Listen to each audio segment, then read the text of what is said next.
Hi. Hello. It always feels like the holidays sort of sneak up on us. Well, yes. But here we are talking about Christmas. Yeah. And I learned from researching for our time together today that the phrase Merry Christmas was actually popularized by Charles Dickens. It was in So this very story. let me be the first to say, or perhaps not the first, Merry Christmas. Merry Christmas and Happy Thanksgiving. Yes, Happy Thanksgiving. Before we even get to Merry Christmas, Happy Thanksgiving. So you're doing a special version of A Christmas Carol at Merchant's House, which we're going to talk about in a little bit. Can you, in a couple of sentences, sum up what you're doing and why it's different than other versions of A Christmas Carol we might have seen? Yeah, we actually developed this. My artistic director, Rhonda Dodd, and I developed this project from the actual acting text or reading text of Charles Dickens. So we went into his reading text and we lifted out the sections that we thought most exemplified his idea for this story. And then after we had gone through the reading text and we pulled all that out, we went back into the original text, the full-length text, and we pulled out some things that he had not included, like ignorance and want, which was sort of interesting since that's really part of the crux of what he was writing about. And when we started writing this in 2012, or when we started adapting this in 2012, it was during the 99% and all of the protests that were going on, and we wanted our show to have that point of view, to show how the 1% actually could be changed, how they could be reached. So this was like this story. Occupy Christmas Carol. Occupy Christmas Carol. I like that. We're going to do that next year. Okay, We're going to deal. make the title, and we'll give you credit, of course. Okay, great. We'll give you credit. So you actually play all of the characters. I do. Or do you play Charles Dickens telling the story of all of the characters? I do. That idea has grown over the years since we're at the Merchant's House. And the Merchant's House, if you haven't been there, is an amazing place. It is the oldest preserved Victorian home in Manhattan. It's on East 4th Street between Lafayette and Bowery. And if you haven't been there, even if you don't come see me, you should see the house. But you should, of course, come see me, too. But it's an incredible place. And but it's I forgot I lost my train of thought. Where were we? Well, we were talking about what makes your version different, and I asked you about, are you playing Dickens, or are you playing all of the characters? That's why I got lost, because we did eventually make it so that it is Dickens telling the story. Since we're in a Victorian home, it just seemed that marriage was perfect. But when we first started working on it in 2012, we wanted it to be an everyman. So it started out as just an everyman telling the story, and then as we sort of grew into the project and marrying the Merchant's House and its Victorian sort of structure and values into the performance, it just made more sense for me to be in a high collar and have a beard, which is coming. I know I'm not follically challenged, so this will actually be coming out, and to have a tailcoat and really make it into something that was married to the house. So the building, the Merchant's House, which is now Merchant's House Museum, was somehow preserved from the mid-1800s, including all of the furniture that the family, the Treadwell family that lived there, actually used day to day. I have heard them say it's not a recreation. It's just still there. Right, and I think that Gertrude Treadwell is rumored to actually still be there as well. I heard she came to one of your shows. Well, that's what I was told, but they also told me she was looking out the window, and I thought, well, if it was really her, wouldn't she have been watching me? This is a woman who died 100 years so, yes, ago. Yes, Gertrude Treadwell was the youngest of the Treadwells. She died, I believe, in 1930-something. That was when she left the house to one of her nephews, who then turned it over to the city. And then it became a landmark later on it was the first landmarked building in Manhattan after the Landmarks Commission was formed. And as far as I know, it's the only one in this area of Manhattan. Yes, it is. It's incredibly gorgeous, and as you said, it should be seen no matter what time of year you go. It's just amazing. But if you go between December 6th and December 24th, then you get to see me too. Yeah. Absolutely. Okay, so let's talk about A Christmas Carol. Yes. When were you first exposed to the work when you were a kid? Right. Well, I think the first time that I was exposed to it was probably like many of us are. There was a local community production of it, and I went to see A Christmas Carol, and then I really fell in love with that, and then I read the story, and I thought, gosh, the story is so much better than what I actually saw. But then as I got older and as I became an actor and I started working through the regions, a lot of actors seek out places that do Christmas Carol if they've had an opportunity to do it before. And you might call them and say, well, I play Fred, and I would be glad to come there and do that for you, and do you have other shows that are surrounding that I could be in your season? And then you can sort of start to book out your season. So I did it there as well. And I love all those productions, and I think that they're all certainly worthwhile. I do think sometimes the bells and whistles that we see in those productions, in this fully staged productions, tend to take away from what Charles Dickens was actually trying to tell us. I mean, this really isn't just about a man who goes from being a bad guy to a good guy. It's about a guy who is exposed to new knowledge, or to old knowledge, actually, his childhood, the childhood of people in the present, the childhood of people in the future, and sees how detrimental his own actions have been. So it really is a reawakening. It's not just one day he woke up and decided, oh, I'm going to be good today. No, he really examined himself. He really examined what his actions were. And I think that doesn't always make it across in some of the fully staged shows. Yeah, I think that what I have lost in seeing productions of A Christmas Carol throughout my life is how political a statement Charles Dickens was making. Child labor laws were very much yes, sort of in the news at that point. And it was actually the reason why he chose to write this piece in the beginning. He decided to write this piece after there was a huge membership hall meeting. I think Disraeli, the prime minister at the time of England, was there, and he was thinking about child labor laws and child poverty, and his belief was that education would lift children out of poverty, and I think that's even true today, when in our own country, 15% of our children live below the poverty line, or live in hunger or food-challenged homes. But yeah, that's the reason why he wrote this, and he wrote it in a matter of 6 weeks. He decided that something needed to be done, and rather than write a pamphlet about all the evils that we should be fighting against and all the things that we should be doing, instead of doing that, he wrote something that would touch the heart, and that would inform the head. And I think that it does, and I think that it was a political statement for him. Yeah. It also reestablished him as a great author of his time. He had been waning in his prowess as an author, and this really brought him back to the forefront. It's hard to believe that Dickens I know. was ever... Well, yeah, well, it's true, but I think that, when you look at any great author's work or any great painter's work, they can't have masterpieces 100% of the time. I mean, I think we like to ascribe it, that if we have a master, that everything he does is wonderful, and it may be wonderful, but some pieces are better than others. I hate that idea. I love talking about how failure is Yes. the only true path to greatness. Absolutely. And if you're not failing often, you're not trying hard enough. And so I'm glad to know that he had his own moment Yes. of darkness. He had to pull himself up. Shakespeare wrote his best works toward the end of his career, and he couldn't have done that without writing, I don't know, Troilus and Cressida. I'm not my favorite. I'm sorry. Burn. That actually reminds me of something I know about your personal journey, which is that throughout the process of developing this piece, which you said you started in 2012, you've actually been working a full-time day job. Yeah, I have. I think that it's easy to see you up here and in this fancy production, and to think you've got it all figured out, and you're a big-time theater star. From your mouth to God's ear, I hope. But I'm so inspired by the fact that you're going to work every day and Yeah. you're still doing this. Yeah, it's, especially during the season when I'm doing the show and I'm going to work in the morning and then leaving in the afternoon, going and doing the show in the evening, and then going home and getting into bed, waking up, going to, it's a cycle that you get into.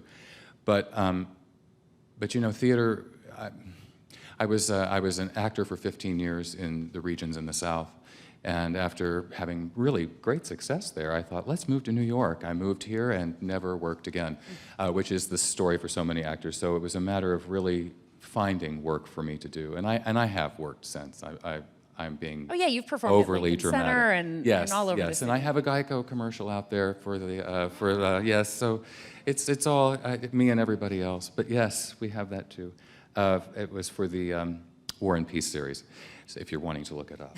We're going to YouTube it. Yeah. But you created this piece. Yes. You took a story that's in the public Yeah. domain, and is it true that you were performing it in family members' living rooms Yes. to develop it and make sure that it was ready? We performed it in Matchbox apartments. We performed it in families' homes. I performed it in front of a fireplace in my parents' home, which I tell you I will never do again. Performing in front of a fireplace may look really beautiful, but when I got my hug from my aunt after it was over, it was like a sponge. A puddle on the floor around me.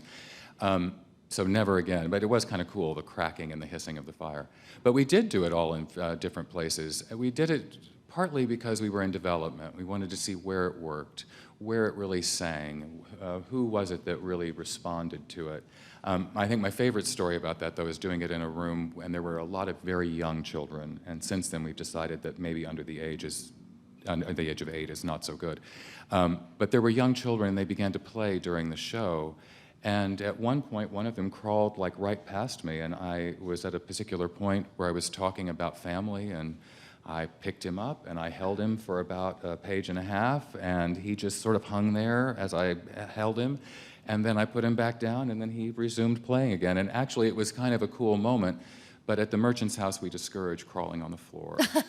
So we don't have that happening there. But it was a lot of fun. But you do have real fire in that room, right? Maybe not a fireplace, but candles? We have candles, and no fire in the fireplace anymore. But we definitely have candles. The fireplaces are gorgeous. They're amazing. But they're not going to heat you But up no, to they're that not going to point. heat you up too much. This is a very intimate affair, only 40 people at any given performance. That's right. A lot of your performances are already sold out. Yes. But you've yes. added some. We've actually added Tuesday, December 6th, Tuesday, December the 13th, and Tuesday, December 20th. And we had already sold out, I think, Thursday through Sunday for the first and second week.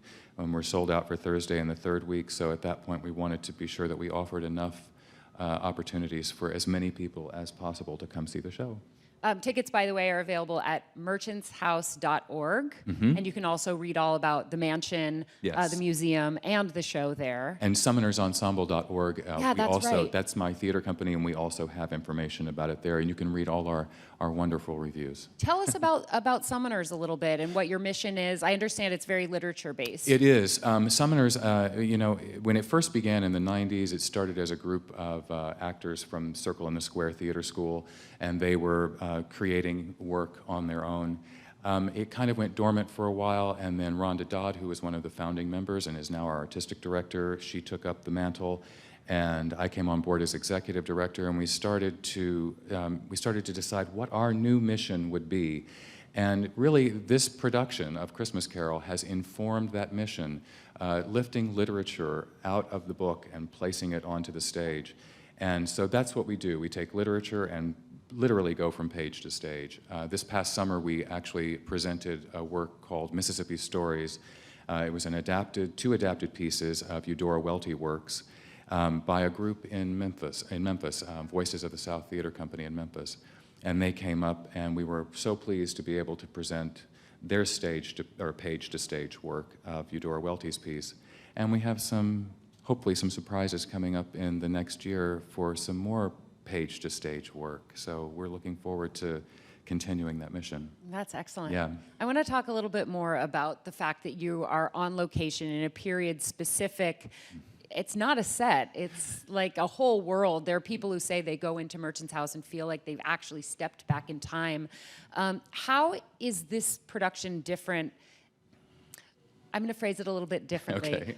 If you were doing the exact same show in a black box theater, would it affect the integrity of the material in a different way? Interesting. I don't know that it would affect the integrity of the material, because when we first went into development, we were actually at the Studio Theater at Theater Row. So that's in 2012. We did 4 performances there to see how people would respond to it, if it was a project that was worth developing for us. And we found that it was. I think that the material really sang in that space, but of course it really is really amplified when you're in that Victorian space, because it really brings the words and the atmosphere together. I couldn't build, I don't think anybody, I don't think the richest producer could build that set and create that atmosphere. It's the product of 100 and, what is that, 80-something years of tradition in that home, of maintaining that space. That's what really gives this piece a real flow.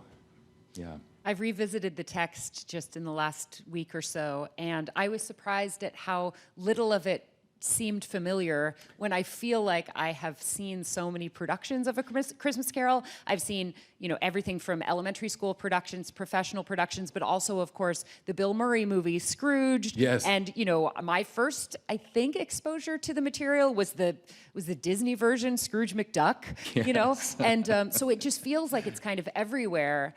But I was energized by the fact that the original source material that you're drawing on feels so different and fresh. I think you're right, and I think the biggest compliment that I get every year from many, many people is that when they leave and I've told the story and they come up to me and say they feel like they've never heard the story before, that it feels very fresh and new to them, and that there are parts of the story that they don't think they ever heard before.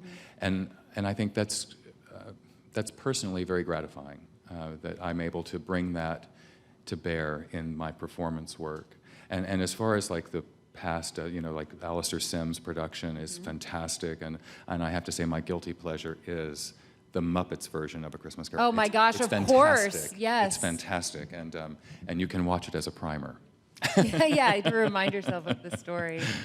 Yeah, I'm so excited about this production, and I think that it really merges sort of on-location theater going with a very traditional show, and I think it's going to be I agree. really great. I wish that I could have seen it already, but it doesn't actually open for a couple more weeks. That's right. We're not until December the 6th. But yeah, there is something about being on location in a specific place that really brings an atmosphere that can't be generated elsewhere. And of course, the other thing, too, that I love about playing in this space, there's really no backstage. And so before the show and after the show, I'm available for the audience. I talk to the audience. I help to seat the audience. We have a very small space, as you said. So one of the things that we try to do is place our more diminutive audience members toward the center front, and our larger audience members toward the outside back, so that everybody has a really good view. And so I do try to seat people, I talk to people, I find out where they're from. And speaking of which, this year it's amazing. We have people coming from 5 different countries and 18 different states. You also have people who are coming back for the 4th year in a row. And we have people who are coming back for the 4th year in a row. You better keep doing this. You're going to interrupt people's family traditions. Exactly. I feel like whenever I do stop doing it, which will not be anytime soon, I will have to go into hiding. So you heard it here first. Or just train a replacement. Exactly. Not that you're replaceable, of course. No, of course. I heard that you like to seek out the men who look like they're being dragged by their wives. Yes. Oh, that's my favorite. Oh, yes. You see the guys come in and their heads are bowed. They've been told, this is what we're doing tonight. And, well, I'm going to do this. My wife says this. Oh, she bought the ticket, so here we are. Oh, my. And then as I tell the story, it's those very men who, as I'm telling the story, begin to wipe tears away from their eyes and can't speak to me as they leave. And they shake my hand and say, thank you, and move out the door. Mm-hmm. And again, that's also very gratifying, because I think I'm not preaching to the choir in that case. These are converts. These are people who I hope leave, and if only for an hour, but maybe for a lifetime, that their lives are somewhat changed, and that they look at their fellow beings as fellow passengers to the grave, and not just a bunch of people on separate journeys. Well, in that case, you're sort of the ghost of Christmas Present. Yes. They come in a little bit Scroogey, and they leave with a warm heart and a Yes. a proverbial goose. Well, I do hope that we enhance their holidays. I mean, that we give them that spirit, that we give them the true spirit of Christmas, which is about giving and is about caring for other people, which really, I know it's how cliche and corny it sounds, that this should be something that we're aware of throughout the year, but really we need to be aware of it throughout the year. And I think our current times inform us that that is true more now than perhaps ever. Certainly, there is no lack of need for a reminder to love each other. Exactly. Well, and the fact that, like I said, so many children in our country are living below poverty level. So many children in our country live in homes where food is not a guarantee. And that shouldn't be, not for who we are and what we've been able to accomplish in our country.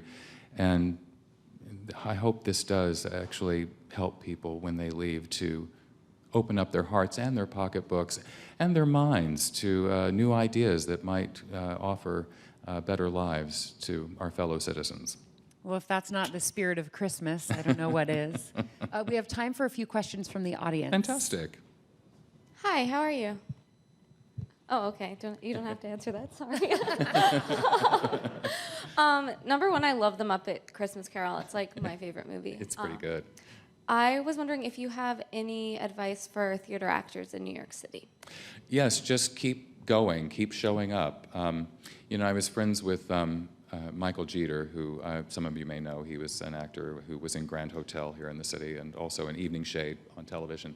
And we both went to the same graduate school. I went to University of Memphis, and he was there also. And he always told me that his success was just a matter of showing up. And so you just have to keep showing up. And sometimes you have to make that opportunity for yourself to show up. And that's what I've done with this piece. And in developing my company, it creates an opportunity for me to continue to work because when I chose to be an actor, and I hope that anyone who chooses to be an actor chooses to be one because there's nothing else that you'd rather be, and there's nothing else that you can do better. And I feel that, sadly, the second part really does apply to me, and you can ask my people at my job about that, about my. But I asked myself when I was in undergraduate, I said, if nothing happens, if you end up never being Brad Pitt, or if you never end up not even being Michael Jeter, or whomever, is it worth it? Is it still worth it that you devoted your life to this craft? And for me, I made the decision that it was, and I've stuck by that decision, and nothing has moved me away from it. And I think that as long as you have that and you carry that inside yourself, you'll continue to show up, and you'll continue to make good work, and you'll continue to try to expand and grow.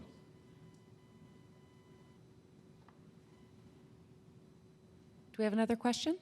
Yes, hi. As you can tell from my accent, I was kind of brought up on Dickens in school, and I'm fascinated to see the Victorian house and everything, because I actually have a Victorian house in London. That's Oh, marvelous. I know.